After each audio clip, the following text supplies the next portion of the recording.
दुख काटो दया करी निदर्शन आए। मैं पिंकी शर्मा भिवानी हरियाणा के निवासी हूँ। कहीं बैठी हो तो हाथ हिला सकती हैं, दूसरे पंडाल में बैठी हो तो वहां पर भी हाथ हिला सकती हैं। पिंकी शर्मा भिवानी हरियाणा की निवासी हूँ। मैं बाबा का क्या गुणगान करूं गुरुदेव। हमारे पड़ोस में एक भैया रहते हैं, उनका दोएता 21 वर्ष का है। उसको लास्ट स्टेज का 4th स्टेज का कैंसर हो गया। 5 महीने से वेंटिलेटर पर पड़ा हुआ है। नलकी के द्वारा उसको खाना पीना नाक से दिया जा रहा है। पड़ोस की आंटी हमारे घर में आई और बेटे के बारे में बताया और रोने लगी। मैंने एक ही बात उनसे कही कि कथा चल रही है भटिंडा में, और भटिंडा में अगर कथा चल रही है तो वहां जाकर आप विनती करेंगे पंडाल में बैठकर तो बाबा जरूर सुनता। वो सीहोर वाला महाराज कहता है कि कथा का पंडाल केवल कथा का पंडाल नहीं होता, जहां शिव महापुराण की कथा होती है वह शंकर जरूर बैठा होता है। और इस भूमि पर तो तारा बाबा के साथ शिव दोनों बैठे।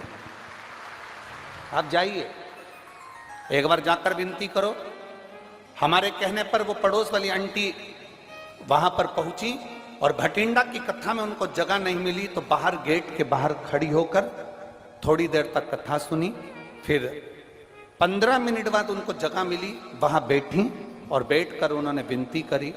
जब कथा पूर्ण हो गई तो वहीं की मिट्टी को, रज को आप कहते हो कि जहां शिव पुराण की कथा होती है वहां की रज रज नहीं होती, बाबा की भभूति होती है। वहां की रज को लेकर वहां से कथा कर कर आप तो चले गए, पर वहां बेलपत्र नहीं मिल रही थी।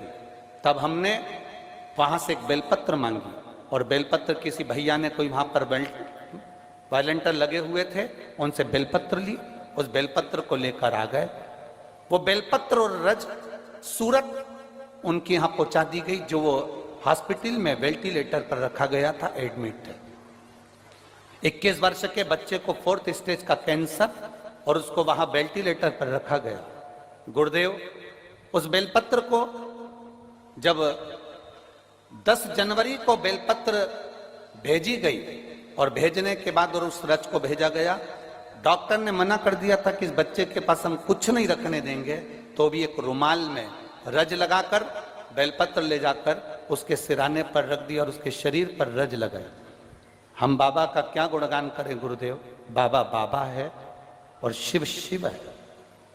हम आज इस कथा के पंडाल में इस गौरव से बैठे हैं कि उस बच्चे के 10 दिन निकले थे, उसने आंख नहीं खोली थी, और बेलपत्र के केवल 4 दिन निकले और उस बच्चे ने आंख खोल ली और देखना प्रारंभ करा। धीरे धीरे उसकी नली निकल गई। नली निकलने के बाद उसकी छुट्टी कर दी गई। छुट्टी करने के बाद वो जब घर पर आ गया, उसकी दूसरी जांच मुंबई में कराने के लिए गई। जब बॉम्बे में जांच कराने के लिए गई तो बच्चे के शरीर में कैंसर का कोई तत्व ही नहीं था, बच्चा कैंसर मुक्त था। हम बाबा को यहाँ धन्यवाद देने के लिए आए। कहीं बैठे हो तो हाथ हिला सकती हैं।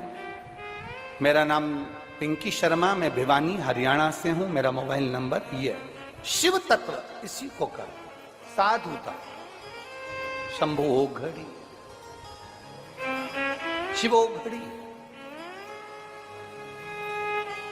एक विश्वास को दड़ी बना, एक भरोसे को दड़ी बना। आप बैठे हो कथा में, हम जब श्री गोविंद जी काडला जी वहाँ आए थे कथा लेने के लिए भटिंडा, उस समय पर आशीष जी से इनका संपर्क हुआ था।